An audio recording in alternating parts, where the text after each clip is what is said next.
Qué bueno es estar juntos, en comunión, en un mismo sentir, unánimes. Recuerdan que unánimes no es lo mismo que unidos. Podemos estar unidos pero separados. Cada uno con un pensamiento, cada uno con un, un enojo, cada uno un prejuicio. Pero cuando estamos unánimes, estamos todos en un mismo sentido. Estamos mirando todos a la cruz, a la misma cruz donde el Señor emprendió este viaje, como hablaba el hermano, acá el diácono, el hermano Hugo, emprendió su viaje ya, afirmó su rostro, es decir, encaró para lo que él vino a morir en la cruz. Por supuesto tuvo todo un ministerio público, pero él vino a morir en la cruz. Y el Padre lo había mandado para eso. Fíjense, hemos leído Lucas 9:51, cuando él dice, afirmó su rostro. En la Nueva Traducción Viviente, en otra versión, dice, salió con determinación. En la Nueva Biblia Viva, otra traducción, dice, se hizo el firme propósito. Qué bueno. Y en la versión Dios habla hoy de HH, dice, emprendió con valor su viaje a Jerusalén. Uno cuando piensa que está hablando de Dios, ¿no? Cristo es Dios, estaba encarnado, 100% Dios, 100% hombre. Ustedes saben que eso se llama unión hipostática. Todo Dios, pero todo hombre. Y cuando uno piensa en que estamos hablando de Jesús y que Él dice, encaró con firme propósito, ¿no? Como decía el hermano, ¿cuántas veces a lo mejor nosotros ante cualquier dificultad, ante cualquier problema, en la iglesia o fuera de la iglesia, fuera de la congregación, cómo nos cuesta afirmar nuestro rostro, como dice el Señor? Afirmar nuestro rostro es de estar determinados, Él nos deja el ejemplo, estar determinados con un firme propósito a seguirlo a Él. Ahora nosotros seguimos a Él con un firme propósito, tratando de agradarle. No podemos seguirlo a Él con un firme propósito, al Señor, seguirlo de una manera que no le agrada. Es un firme propósito en obediencia. Si no, se pierde entonces lo que es la esencia del mandato del Señor a nosotros, ¿no? Y acá vamos a ver una partecita dedicada a ese tema, porque el Señor emprendió su viaje. Este viaje, hablábamos con el hermano Hugo, duró a partir de Lucas 9:51 y en los otros evangelios por supuesto también, un periodo de 6 meses más o menos. Él, desde que dice la palabra firmó su rostro, faltaban 6 meses para llegar a la cruz. Ahora, sabemos que no fue un viaje lineal, no es que el Señor dijo, afirmo mi rostro hacia Jerusalén, salió y llegó derechito a Jerusalén. No fue esto. Sin embargo, hay una cronología, Lucas trata de darlo. Digo para cuando nosotros leemos Lucas, ¿no?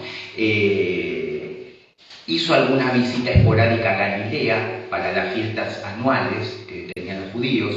Dejó de tener como base, entre comillas, base de operaciones a Galilea.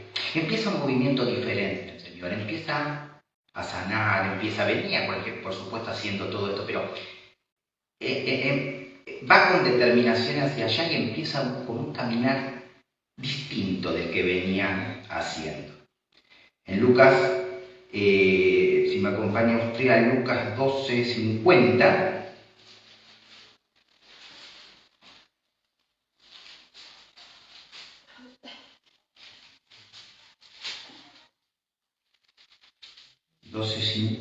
lo tenemos.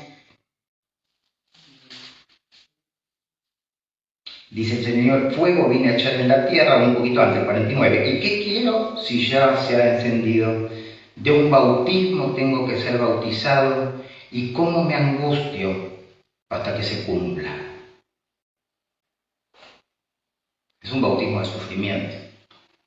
Pero el que está hablando es Dios, es el Señor encarnado. pero Él sufría y vivía en su carne la debilidad nuestra, sin pecado, pero por eso nos puede ayudar tanto, porque Él sabe lo que es angustiarse, Él sabe lo que es ir a cumplir la misión por la cual fue enviado por el Padre. Y todos estos tienen que ser ejemplos para nosotros. Nosotros sabemos, estamos encaminados, hemos afirmado nuestro rostro a la cruz como cristianos, ¿no?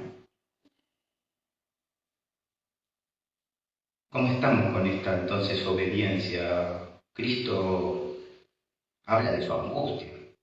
Dice hasta la muerte en un momento, ¿no? Cuando está en Getsemaní, estoy triste hasta la muerte, como de muerte. Pero seguía caminando hacia la cruz. Yo creo que este es un buen ejemplo para todos nosotros los cristianos, el hecho de que aparecen sufrimientos, hermano, aparecen angustias. No solo porque nos pasan cosas a nivel personal, porque nos pasan cosas a nivel iglesia, porque nos pasan cosas a nivel creyentes, a nivel cristiano, nos pasan cosas en los vínculos. Sin embargo, el Señor afirmó su rostro. Tenemos que afirmar nuestro rostro con determinación, estar centrados en la obra. ¿Se acuerdan? El otro día estábamos hablando que cuando ponemos la mirada en los hombres, en las mujeres, vamos a encontrar defectos. Vamos a encontrar que se equivocan, vamos a ver que nos equivocamos, y uno mismo sabe que nos equivocamos. Pero cuando la mirada está puesta en la obra, las cosas empiezan a cambiar. Afirmemos nuestro rostro hacia la cruz.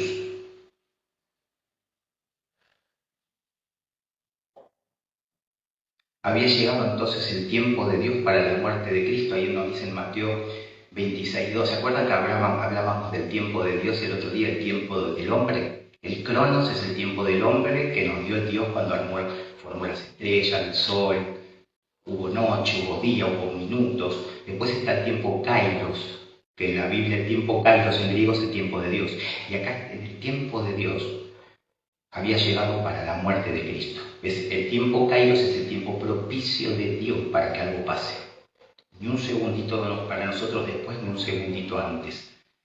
El tiempo propicio. Y había llegado el tiempo propicio. Entonces yo quiero ir recorriendo un poquito. Nosotros vamos a estar en los capítulos 26 y 27, haciendo algunos detalles de ellos, porque estamos viendo el camino hacia la crucifixión del Señor.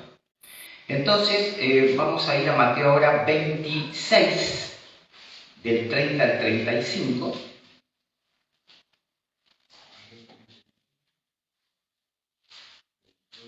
El 30 al 35, y estamos viendo acá entonces que Jesús está anunciando la negación de Pedro. No vamos a leerlo todo, pero sí algunos puntos para obtener la enseñanza. Dice el Señor, acuérdense que viene de instituir la cena, el Señor viene de celebrar la Pascua con sus discípulos, anuncia que tiene que morir, viene anunciándolo. No sé si lo están entendiendo, no sé si los discípulos entendían la totalidad de lo que el Señor decía. Y en el versículo 30 del capítulo 26 dice: cuando hubieron cantado el himno salieron al monte de los olivos. Entonces Jesús les dijo: todos vosotros os escandalizaréis de mí esta noche, porque escrito está, heriré al pastor y las ovejas del rebaño serán dispersadas.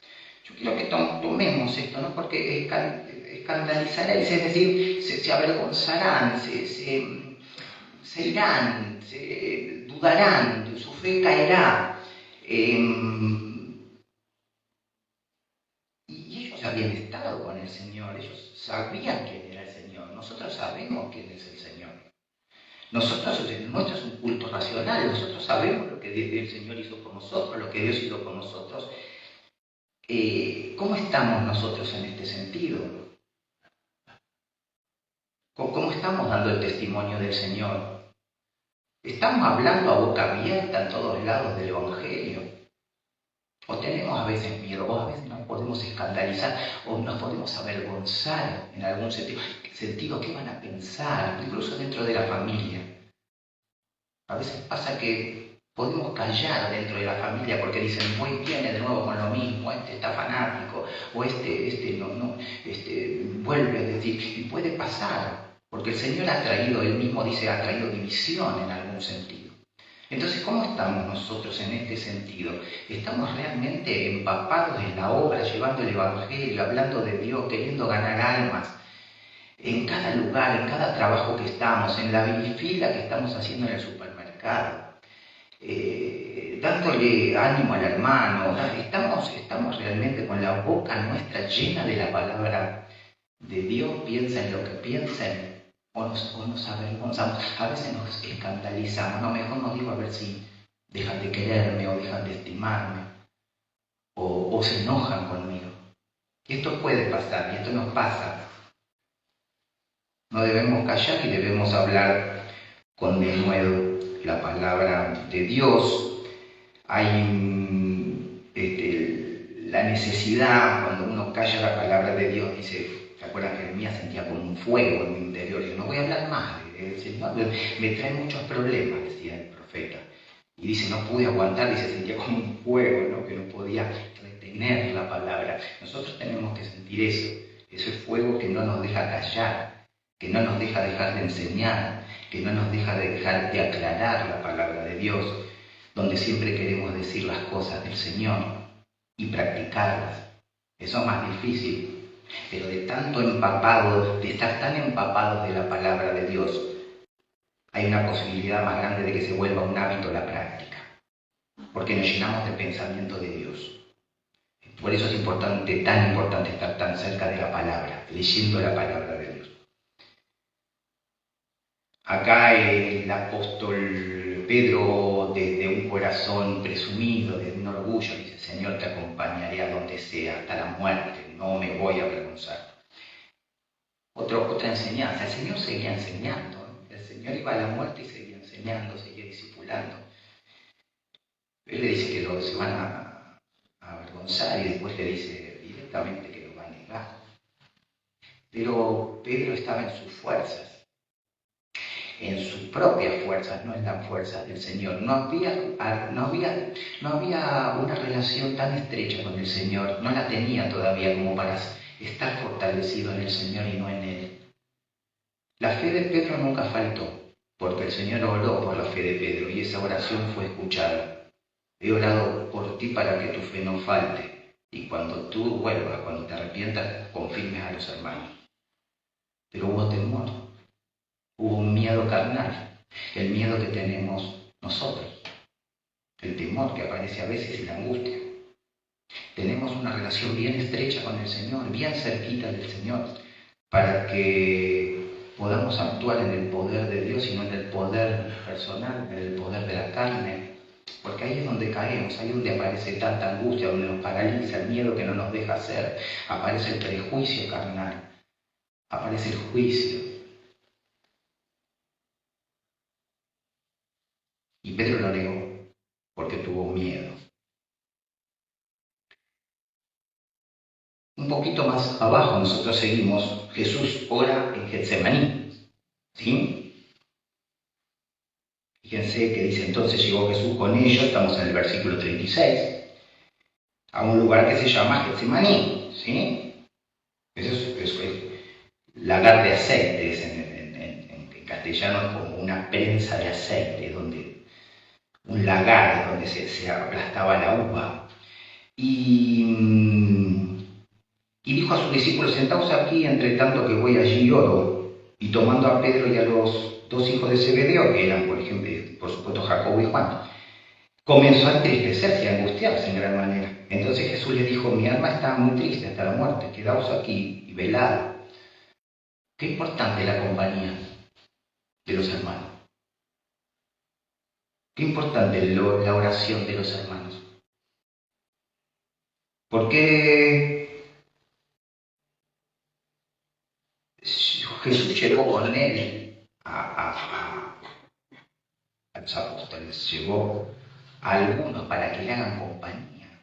Estamos hablando de Dios, hecho carne, y se lleva a esos compañeros, a esos discípulos de viaje. y les dice, y los tomó a Pedro, a Juan y a Jacobo, ¿no? Y le dijo, mi alma, y les confiesa. Nosotros confesamos cuando nos sentimos mal. Podemos confesar a un hermano, hermana, estoy tan angustiado, estoy tan triste, me siento así, me pasa esto, me pasa esto. Nos confesamos nuestros sentimientos para que el hermano ore por nosotros y que nosotros estamos convencidos de que esa oración va a ser buena porque es en el Señor y porque es por un hermano, un justo. Y la oración eficaz del justo puede mucho. Estamos convencidos de eso. Tendríamos que estar buscando al hermano para que ore por mí con muchas más ganas, con una disposición diferente, sabiendo realmente y teniendo en cuenta la conciencia de que ese hermano, el justo, está orando por mí. Muchos justos están orando por mí. Jesús necesitaba que estén velando y orando porque estaba triste.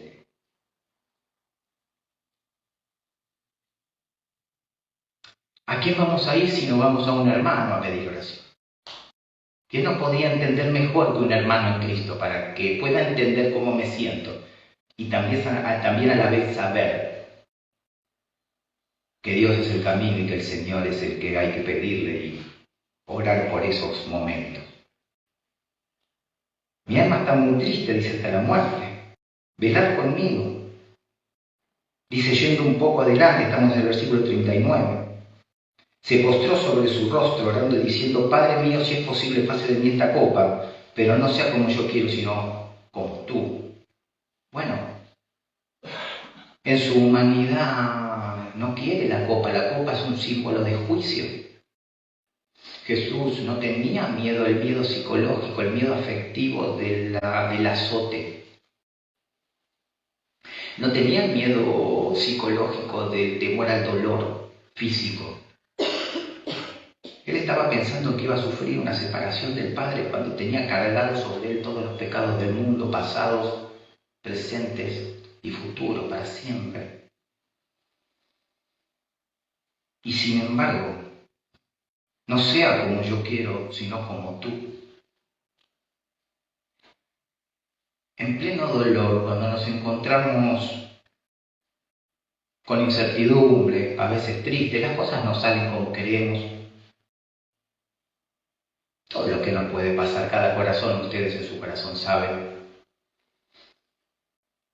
Qué frase esta, ¿no? Para en ese momento que estamos quebrados, Señor, mas hágase tu voluntad, no la mía. Y poder entender en esa frase que hay contentamiento y hay gozo, porque en esa voluntad del Señor para nosotros es para bien, va a ser para bien. Y aunque esté mal y me sienta quebrado, sé que el Señor me sostiene. Qué importante.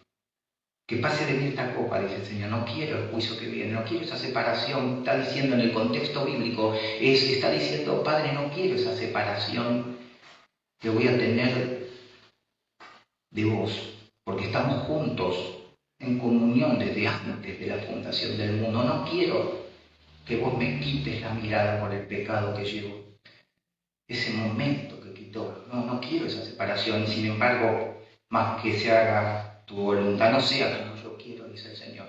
Qué bueno, el Señor sigue dando ejemplos mientras está en este peregrinar a la cruz, angustiado, quebrado. Seguimos dando testimonio del Señor cuando estamos angustiados y quebrados, dando ánimo a los hermanos, consolando.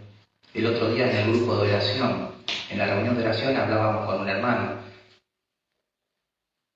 acerca de Dios cuando nos consuela, el gran consolador y Padre de misericordia, pero después dice, para que ustedes aprendan a consolar. Qué bueno.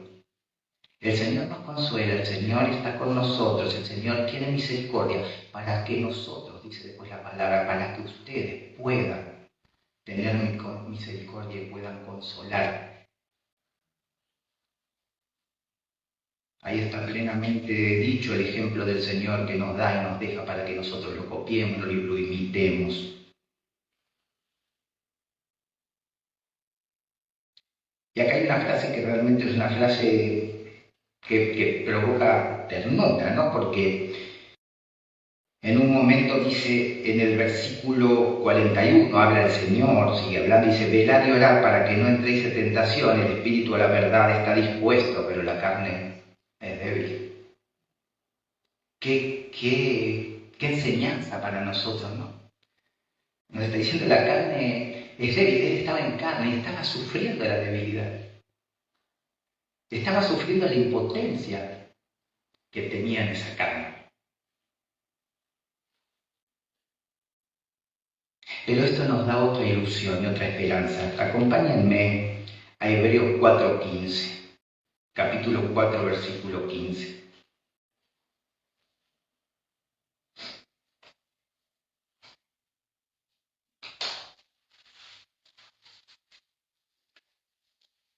Dice así la palabra de Dios, porque no tenemos un sumo sacerdote que no pueda compadecerse en nuestras debilidades, sino uno que fue tentado en todo, según nuestra semejanza, pero sin pecado.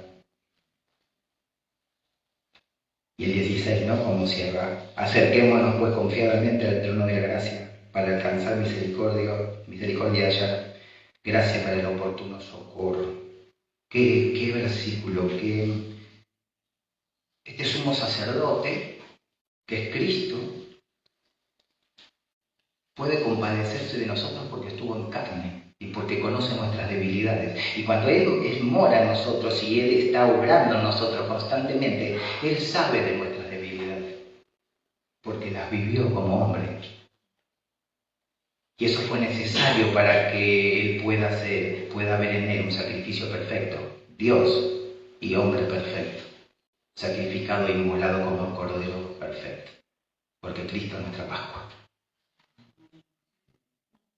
Acompáñenme al capítulo 26, seguimos en Mateo, versículo 51.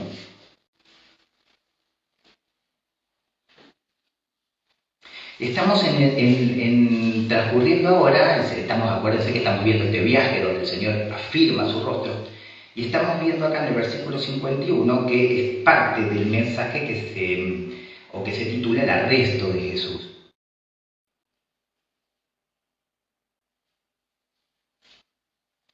Y en el versículo 51 dice, pero uno de los que estaban con Jesús, ese que va a hacer esto es Pedro, lo confirma Juan 18:10. Extendiendo la mano sacó su espada y hiriendo a un siervo del sumo sacerdote, escuchar acá, le quitó la oreja. Otros evangelios dicen le hirió, otros dicen le cortó. La oreja, personalmente, por lo que yo entiendo, cayó, se cortó la oreja. Si no se cayó la oreja, el piso quedó colgando casi como para caerse. Quitó. Versículo 52. Entonces Jesús le dijo, vuelve tu espada a su lugar, porque todos los que tomen espada perecerán. Y acá el Señor sigue enseñando. El Señor está siendo entregado, el Señor está siendo traicionado. En un ratito más lo abandona todo. Y sigue enseñando acerca de la misericordia y del reino. Le dice, guarda la espada, Pedro, no. El que espada mata va a morir a espada, no es nuestra misión. Esto cada uno puede tomarlo, hermano, como enseñanza para cualquier aspecto de su vida y de mi vida. Pero en la espada hay violencia, en la espada hay enojo, en la espada hay juicio, en la espada puede haber prejuicio, en la espada puede haber ira, puede haber rencor, puede haber raíz de amargura. En la espada puede haber las cosas, puede simbolizar o significar las cosas no salen como quiero, saco la espada. Creo que las cosas no son como tienen que ser, saco mi espada. Pongámosle todos los títulos que puede tener según nuestra experiencia en nuestro corazón. Pero Jesús le dice, no saques, guarda eso. Porque vas a morir a espada. porque va a haber juicio contra vos, porque esto no es lo que yo estoy enseñando, dice Jesús. Y después lo reafirma y le dice al versículo 53, ¿acaso piensas que no puedo ahora orar a mi Padre y que Él no me daría más de 12 legiones de ángeles? La legión romana estaba formada por 6.000 soldados. 12 legiones de ángeles son varios. Claro que la tenía en mano la ayuda, porque la muerte de Jesús es una muerte voluntaria. Él decide morir. Pero él tenía que cumplir la misión, y mientras cumplía la misión seguía enseñando. Versículo 56, mas todo esto sucede para que se cumplan las escrituras de los profetas. Miren cómo sigue dándole importancia a la escritura, hermano. Cómo sigue poniendo la escritura por sobre todo. La escritura es para nosotros la única fuente. No hay otra. No hay frases de nadie, no hay nada. Es la palabra de Dios. Entonces todos los discípulos, ¿qué pasó? ¿Qué dicen todos los discípulos? Dejándole, Se asustaron. huyeron. ¿Estamos preparados para los ministerios a estar solos? A que mucha gente que está alrededor nuestro pueda encontrarse huyendo y diciendo, no lo reconozco. Sí. Recuerden que cuando el siervo quiere empezar a tener una vida de servicio, que es muy diferente a la vida que tuvo el Señor en la tierra, empiezan los problemas. Si el Señor fue despreciado, el siervo tiene que ser despreciado. El Señor no tenía donde recostar su cabeza. Nosotros, en la misericordia de Dios, tenemos, pero si Él no tuvo. Dice, las zorras tienen guaridas, ¿se acuerdan? Pero el Hijo del Hombre no tiene donde recostar su cabeza. A veces sentimos alguna necesidad de algo y si nos falta, decimos, oh, hay un problema grande en nuestra persona, en nuestro ser, en nuestra mente. No conseguí esto, me falta esto, parece que a uno le faltaran cosas. Y el Señor no tenía dónde recostar su cabeza. Pero también Él nos prometió que no nos iba a hacer falta nada de lo que son las necesidades básicas para seguir viviendo y para seguir llevando su evangelio.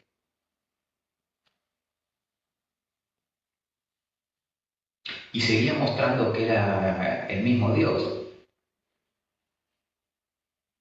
En Juan cuando dice, yo soy, que lo están buscando, yo soy la que busca, yo soy. Retroceden todos y caen a tierra. Esto tampoco servía de señal para los que estaban buscándolo.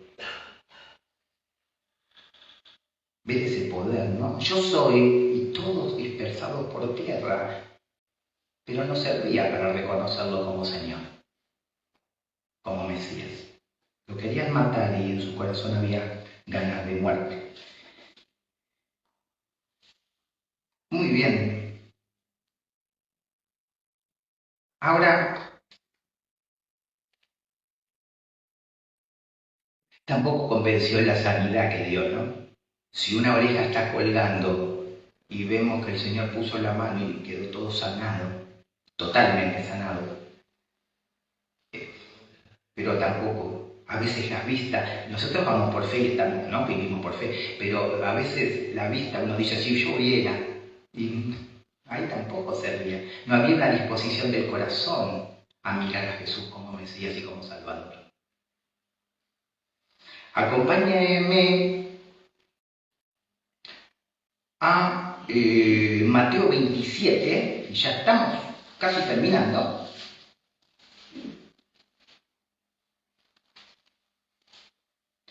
Y usted va a ver en Mateo 27 que dice Jesús ante Pilato. Nosotros nos vamos a ir al pasaje paralelo que está en Juan 18, un poquitito más adelante. Es un pasaje paralelo, es decir, está hablando lo mismo que habla Mateo, pero en el Evangelio de Juan 18, 37. Y tenemos que estar de nuevo, según este evangelista, Jesús ante Pilato. Y en el versículo 37 dice la palabra de Dios: le dijo entonces Pilato, ¿luego eres tu rey? Respondió Jesús, tú dices que yo soy rey. Yo para esto he nacido y para esto he venido al mundo, para dar testimonio a la verdad. Todo aquel que es de la verdad oye mi voz. Le dijo Pilato, ¿qué es la verdad? Mire, esto ocurre hoy.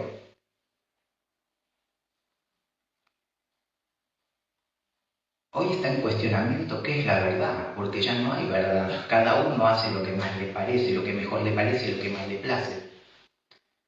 La pregunta irónica de Pilato acá: ¿y qué es la verdad? Es la que está en juego hoy en la cultura y la que nos hace perder y que hace perder y extraviar a los hombres, a las mujeres. Qué bueno sería que el incrédulo puedan saber cuál es la verdad, porque el Señor es el único que dice: yo soy el camino y la verdad y la vida. Pero Pilato, en su corazón endurecido, le dice que es la verdad. Y yo quería nombrar esto, porque esto es actual. La Biblia es actual. Siempre. ¿Qué es la verdad? La verdad es Cristo. Y como nosotros conocemos la verdad, que es Cristo, nosotros tenemos que llevar la verdad.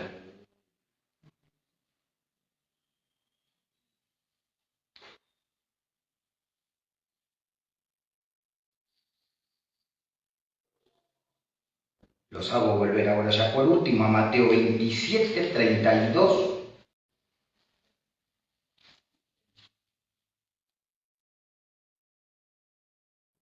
Porque estamos ahí ya con la crucifixión del Señor.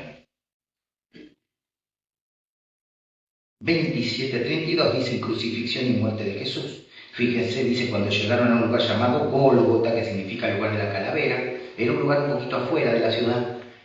Había dos motivos por lo que se llamaba de la calavera. Podía ser porque era un lugar de ejecución y había muchas calaveras, había muchos huesos, o porque realmente desde lejos parecía una calavera, cuando se lo ve a lo lejos, como una calavera, como la parte de arriba, con un poco de la cara de una calavera, del hueso, ¿no? de un cráneo. Y ahí mismo le quieren dar vinagre mezclado con hiel. En Marcos dice con mirra. Ustedes saben que se le daba esto, y era una costumbre judía: a los que morían crucificados les daban un poco de mirra con miel, como un narcótico, los adormecía un poco para no sufrir tanto. El Señor no quiere tomar nada, el Señor va con su mente puesta en el Padre, obedeciendo, ¿sí? Quería estar tan lúcido aún para seguir discipulando cuando estaba clavado en la cruz.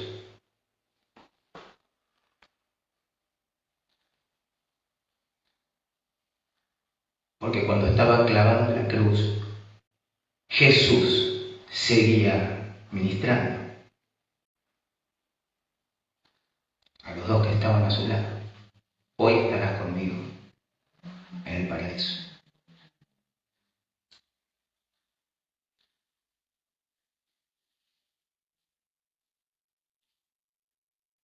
Vámonos por favor ahí mismo al versículo 45. Saben que Jesús fue crucificado a las 9 de la mañana y entregó su espíritu a las 3 de la tarde. En la Reina Valera dice la 9ª hora, ¿sí? Y dice, fíjense en el 45, y desde la hora sexta, es decir, desde el mediodía, hubo tinieblas sobre la tierra hasta la hora 9ª, es decir, hasta las 3 de la tarde. Cerca de la hora 9ª, Jesús clamó a gran voz diciendo: Elí, Elí, lama sabactani. Elí, Elí, lama sabactani. Es decir, esto está en arameo. Elí es en arameo, lo otro es hebreo. Jesús, Señor, ¿por qué me abandonaste? Esto es lo que no quería él. Y porque no quería la copa esa de juicio. Llegó el momento de lo que él no quería. Algunos seguían burlándose de él, mientras otros se burlaban, él seguía discipulando. Mientras otros le echaban suerte sobre sus vestidos, como dijo el profeta. Y se cumplió la profecía. Echaban suerte, jugaban sus vestidos a ver quién se los llevaba.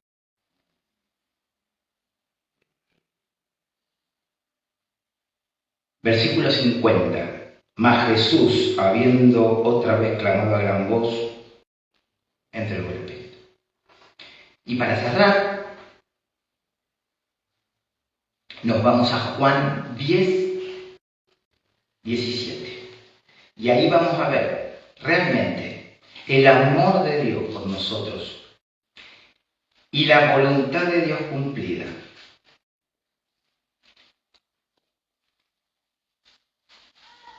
A pesar de todo y todos. Juan 10, 17.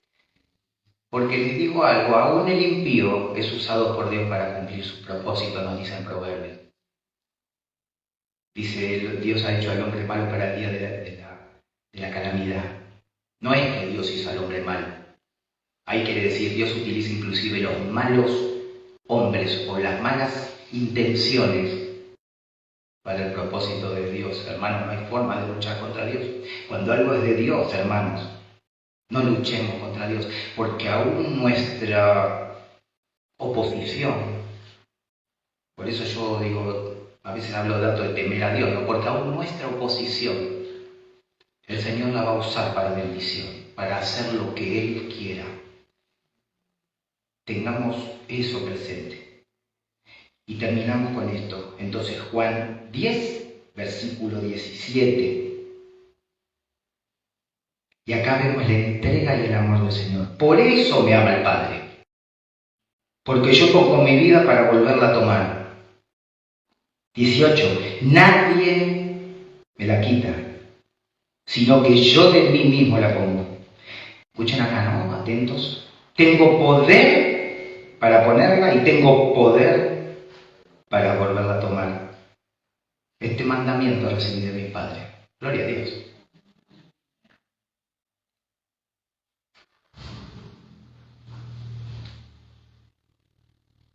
Él decide entregar su vida y Él decide cuándo tomarla al tercer día. Claro, cuando nosotros empezamos a releer esto, que lo conocemos la historia, pero cuando empezamos a poner atención, Dios mío, qué obediencia, cuánto amor y cuánto poder. El otro día estábamos hablando en el estudio bíblico del poder de Dios, de la omnipotencia, de la omnisciencia. Cuánto poder. Al servicio nuestro, de sus hijos. Quería compartir con ustedes esta palabra, este recorrido. Después seguramente, si Dios lo permite, el domingo vamos a estar hablando de la resurrección del Señor. Ahora llegamos hasta donde es crucificado. Él entrega su espíritu y es sepultado. Pero Él vuelve a tomar esa vida. Y esta es nuestra esperanza. ¿Sí? Esta es nuestra esperanza. Vamos a orar. Padre Santo, Dios mío, gracias porque has traído palabras, Señor, palabra de consuelo, palabra de esperanza, Dios mío. Estuvimos recorriendo, Señor, algunos metros, Señor, algunas experiencias que has tenido hasta esa cruz donde tú afirmaste el rostro. Querido Señor, para ir a esa cruz obedeciendo al Padre, Señor. Te despojaste de todo, Dios mío. Nosotros queremos tomar estos consejos, Señor, que nos das, estas enseñanzas que nos sigues dando día a día, Padre, aún cuando ibas derechito a esa cruz, Señor. Queremos seguir ministrando aún en el dolor, queremos seguir llevando el Evangelio aún en la angustia.